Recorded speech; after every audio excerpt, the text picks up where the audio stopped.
Have you ever wondered how to cut a juice groove on a cutting board, or just don't want to mess it up?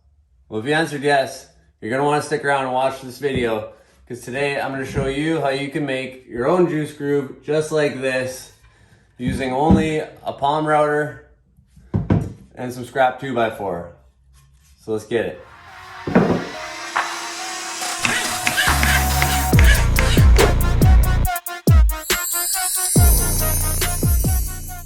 Okay, so now we're going to start by prepping our material. For this build, you're going to need your cutting board, of course. You're going to need spacers. And your spacers will vary depending on which router you choose and the space needed between your 2x4 guides and the center of your router bit with the desired offset you're looking for on your cutting board.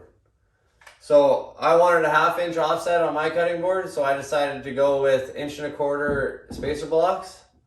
That will go all the way around my workpiece. Then you're going to need some 2x4s long enough to surround your work, a router with a Cove bit, and some 2 and 3 inch screws. So let's get into it. Okay, so you got your cutting board on the bench. Now you can start by placing your spacer blocks all around the edges of your cutting board. Then you can butt the 2x4s into your spacer blocks, ensuring you got the right distance away from your cutting board. In hindsight though, I would probably leave the 2x4s out of the picture for now.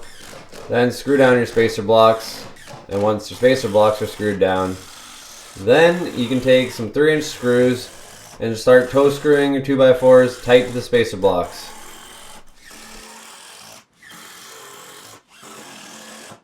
I'm going to make the juice groove in 2 passes with my cordless router and a 1/2 inch Cove bit. So I'm just setting the depth to about 3/16 of an inch and making my first pass.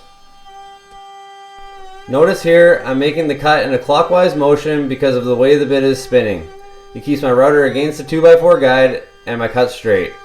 If I was to go counterclockwise, the bit would push me away from the 2x4 and wander, leaving me with a wavy juice groove, and nobody got time for that.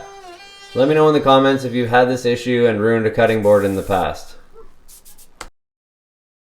Once the first pass is cut, I set the depth on my router to about 3/8 of an inch and make the final cut. That, my friends, is how you get the perfect juice groove. Thanks for watching. I hope this helped give some of you clarity when trying to make your own juice groove. And if you learned anything from today's tutorial, please like and subscribe for more tips and tricks.